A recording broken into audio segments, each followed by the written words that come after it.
असुर राजा वृषवर्वा की बेटी शर्मिष्ठा और शुक्राचार्य की बेटी देवयानी एक दिन अपनी सखियों के संग वन में खेलने गई। खेल कूद के बाद लड़कियां तालाब में स्नान करने लगी। इतने में जोरों की आंधी चली और सबके कपड़े उलट पलट हो गए। लड़कियां नहा कर बाहर निकल आई और जो भी कपड़ा हाथ में आया लेकर पहनने लगी। उस गड़बड़ी में वृषवर्वा की बेटी शर्मिष्ठा ने धोखे से देवयानी की साड़ी पहन ली। देवयानी को विनोद सूझा। उसने शर्मिष्ठा से कहा, क्या तुम्हें इतना भी नहीं पता कि गुरुकन्या का कपड़ा शिष्य की लड़की को नहीं पहनना चाहिए? सचमुच तुम बड़ी नासमझ हो। यद्यप देवयानी को अपने ऊंचे कुल का घमंड जरूर था, लेकिन यह बात उसने मजाक में ही कही थी। राजकुमारी शर्मिष्ठा को इससे बड़ी चोट लगी। वो हमारे क्रोध के आपे से बाहर हो गई और बोली, अरे भिखारन, क्या भूल गई कि मेरे पिता जी के आगे तेरे गरीब बाप हर रोज सिर नवाते हैं और उनके आगे हाथ फैलाते हैं। भिखारी की लड़की होकर तेरा यह घमंड! अरे ब्राह्मणी, याद रख कि मैं उस राजा की कन्या हूँ जिसके लोग गुण गाते हैं, और तू उस दीन ब्राह्मण की बेटी है जो मेरे पिता का दिया खाता है। इस फेर में न रहना कि तुम ऊंचे कुल की हो। मैं उस कुल की हूँ जो देना जानता है, लेना नहीं, और तू उस कुल की है जो भीख मांगकर निर्वाह करता है। एक दिन ब्राह्मण की यह मजाल कि मुझे तमीज सिखाए, धिक्कार है तुझे और तेरे कुल को। यूं असुरराज कन्या देवयानी पर बरस पड़ी। उसके तीखे शब्द बाण देवयानी से ना सहे गए। वह भी क्रुद्ध उठी। राजकन्या और गुरु कन्या में देर तक तू मैं होती रही। आखिर हाथापाई तक नौबत आई। ब्राह्मणी की कन्या भला असुरराज की बेटी के आगे कहाँ ठहर सकती थी। शर्मिष्ठा ने देवयानी के जोर का थप्पड़ लगाया और उसे एक अंधे कुएं में धकेल दिया। दो योग से कुआं सूखा था। असुर कन्याओं ने समझा कि देवयानी मर चुकी होगी और वे सब महल लौट आई। देवयानी को कुएं में गिरने से बड़ी चोट आई। कुआं गहरा था, अतः वह अंदर पड़ी तड़कती रही। संयोग से भरत वंश के राजा ययाति शिकार खेलते हुए उधर से आ निकले। उन्हें प्यास लगी थी और वह पानी खोजते खोजते उस कुएं के पास पहुंचे। कुएं के अंदर झांका तो कुछ प्रकाश सा दिखा। एकदम आश्चर्यचकित रह गए। कुएं के अंदर उन्होंने बजाय पानी के एक तरुणी को देखा। उसका कोमल शरीर अंगारों की भांति प्रकाशमान था और उससे सौंदर्य की आभा फूट रही थी। तरुणी, तुम कौन? तुमने तो गहने पहने हैं, तुम्हारे नाखून लाल हैं, तुम किसकी बेटी हो और किस कुल की हो? कुएं में कैसे गिर पड़ी? राजा ने आश्चर्य और अनुकंपा के साथ पूछा। देवयानी ने अपना दाहिना हाथ बढ़ाते हुए राजा से कहा, मैं असुर गुरु शुक्राचार्य की कन्या। पिताजी को यह मालूम नहीं कि मैं कुएं में पड़ी हूँ। कृपा कर मुझे बाहर निकालिए। राजा ने देवयानी का हाथ पकड़ कुएं से बाहर निकाल लिया। शर्मिष्ठा से अपमानित होने पर देवयानी ने मन में निश्चय कर लिया था कि अब वह बृहस्पति के राज्य में अपने पिताजी के पास वापस नहीं जाएगी। वहां जाने से बेहतर है कि कहीं और जंगल में चली जाए। उसने ययाति से अनुरोधपूर्ण स्वर में कहा, मालूम नहीं आप कौन हैं, पर ऐसा लगता है कि आप बड़े शक्तिशाली, यशस्वी और चरित्रवान हैं। आप कोई भी हों, मेरा दाहिना हाथ आप ग्रहण कर चुके हैं, अतः आपको मैंने अपना पति मान लिया है। आप मुझे स्वीकार करें। ययाति ने उत्तर दिया, हे तरुणी, तुम ब्राह्मणी हो और शुक्राचार्य की बेटी हो, तो संसार भर के आचार्य होने योग्य हैं।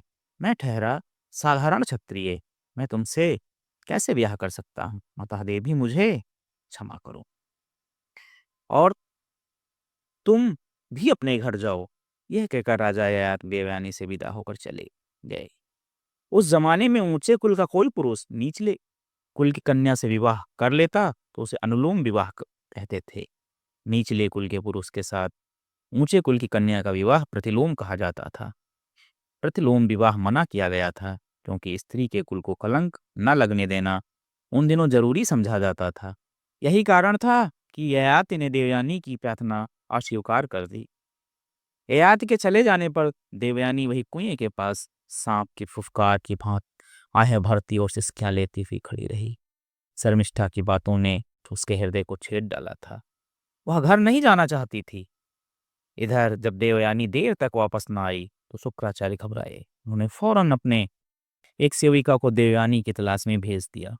सेविका अपनी कुछ सहेलियों के साथ लिए उस जंगल में गई जहां देवयानी अपने सखियों के साथ खेलने गई थी।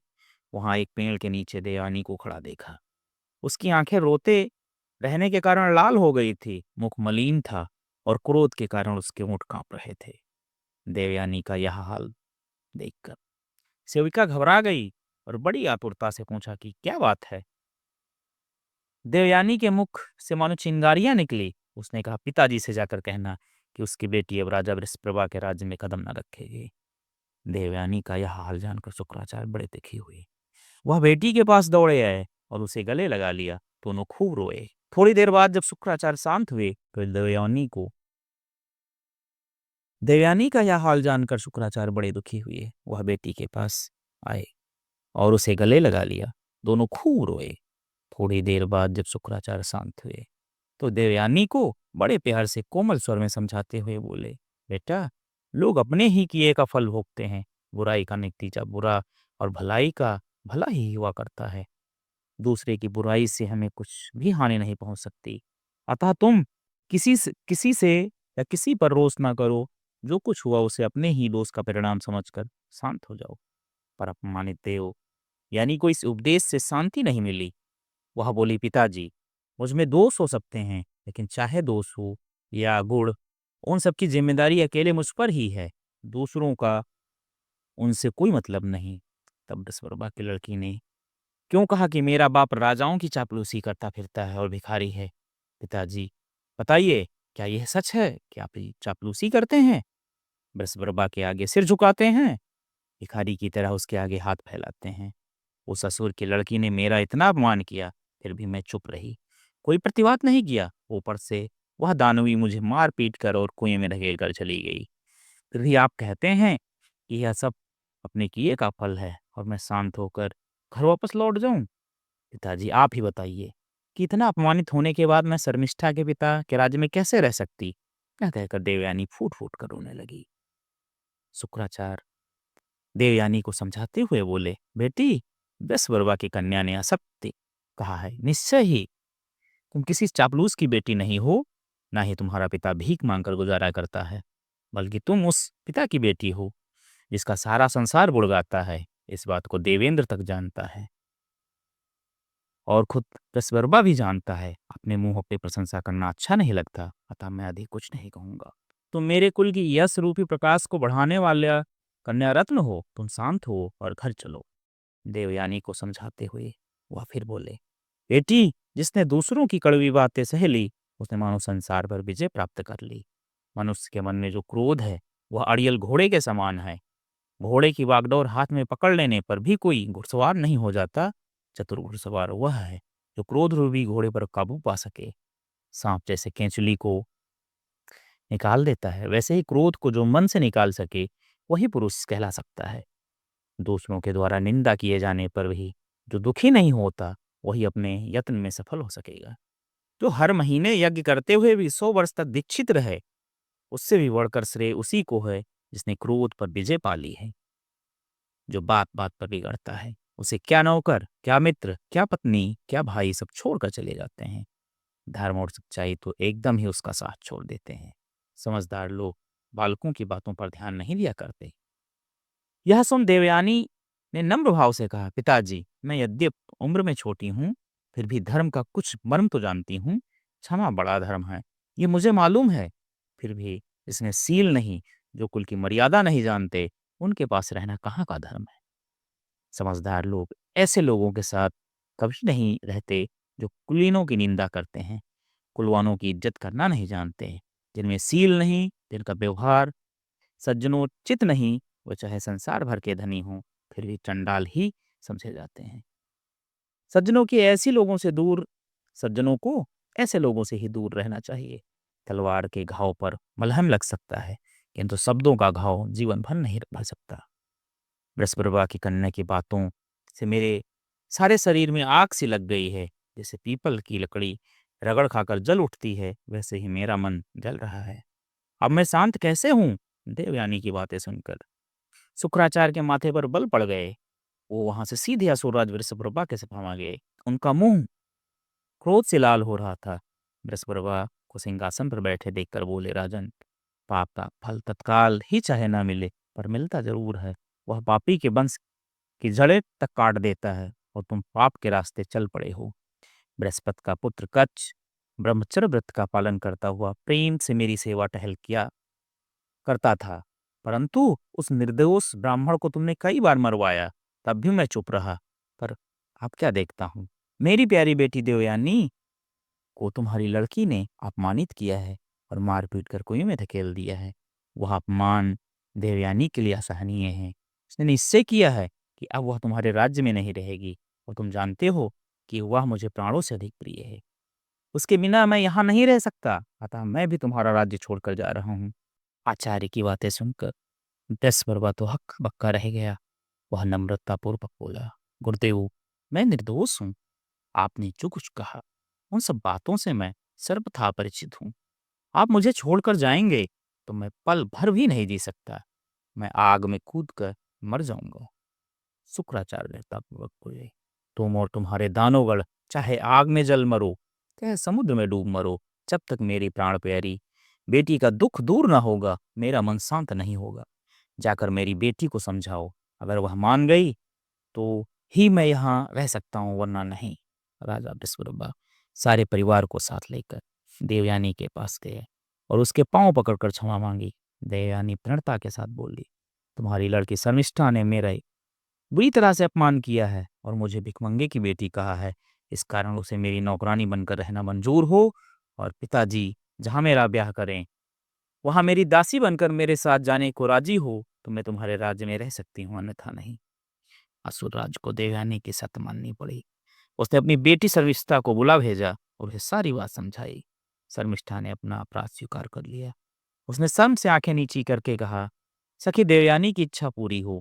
ऐसा न हो कि मेरे अपराध के कारण पिताजी आचार्य को गवा बैठे। गुरुपुत्री की दासी बनकर रहना मुझे स्वीकार है। तब जाकर देवयानी का क्रोध शांत हुआ और वह पिता के साथ नगर को लौट आई। जंगल में देवयानी की इस घटना के कई दिन बाद राजा ययाति से दोबारा भेंट हुई। देवयानी ने उन पर अपना प्रेम फिर से प्रकट किया और कहा, जब एक बार आप मेरा दाहिना हाथ पकड़ चुके हैं तो फिर आप मेरे पति के ही समान हैं। आप मुझे अपनी पत्नी स्वीकार कर लें। परंतु ययाति ने फिर इनकार कर दिया। उन्होंने कहा, क्षत्रिय होकर ब्राह्मण कन्या से विवाह करने की मैं कैसे हिम्मत करूं। तब देवयानी उन्हें साथ लेकर अपने पिता के पास गई और ब्याह के लिए पिता की अनुमति लेकर ही मानी। ब्राह्मण पुत्री देवयानी का क्षत्रिय राजा ययाति के साथ बड़ी धूमधाम से विवाह हो गया। ययाति और देवयानी का विवाह इस बात का सबूत है कि आम रिवाज ना होते हुए भी प्रतिलोम विवाह उन दिनों हुआ करते थे। शास्त्रों में यह जरूर कहा जाता था कि अमुक कार्य उचित है और अमुक नहीं, किंतु जब सबकी पसंदगी से कोई कार्य किया जाता था तो शास्त्रोक्त न होने पर भी लोग प्रायः उसे ही सही मान लिया करते थे। देवयानी ययाति के रनिवास में आई और शर्मिष्ठा उसकी दासी बनकर उसके साथ रहने लगी। इस प्रकार ययाति और देवयानी कई वर्ष तक सुख चैन से रहे। इस बीच एक दिन शर्मिष्ठा ने राजा ययाति को अकेला पाकर उनसे प्रार्थना की कि वह उसे भी अपनी पत्नी बना ले। ययाति ने उसकी प्रार्थना मान ली और उसके साथ गुप्त रूप से विवाह कर लिया। देवयानी को इस बात का पता न चलने दिया। लेकिन चोरी आखिर कहाँ तक छिपती। देवयानी को एक दिन पता चल गया कि शर्मिष्ठा उसकी सौत बनी हुई है। यह जानकर वह मारे क्रोध के आपे से बाहर हो गई। रोती पीटती अपने पिता के पास दौड़ी गई और शिकायत की, राजा ययाति ने वचन भंग किया है। शर्मिष्ठा को उसने अपनी पत्नी बना लिया है। यह सुनकर शुक्राचार्य को बड़ा क्रोध हुआ। उन्होंने शाप दिया कि राजा ययाति इसी घड़ी बूढ़े हो जावें।